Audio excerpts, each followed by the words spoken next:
дефибрилляция мен жалпы кардиоверсияның өзіндік айырмашылықтары бар.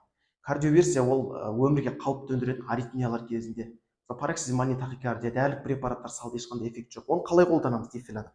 Қараңыздар, кардиолайт бірінші қосып есеміз, шоксыз ритмді тексеріп алдық, қараңыздар, құрғақ жерде.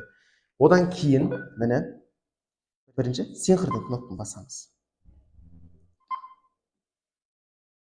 Міне 50-ге алып бардық, міне сосын кейін басқаннан кейін қараңыздар, көрініп тұр. Сосын міне пастаға қоямыз. Жалпы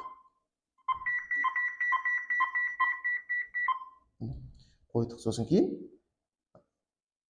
заряд ұстап тұрамыз. Достар, бұл жерде разрядты баспаймыз, бұл жерде өзі ұрады. Біз қанша басқанмен одан ешқандай өзгеріс болмайды. Жасайды жалпы оны. Одан кейін пульсті қайтадан қарап отырамыз, тексеріп.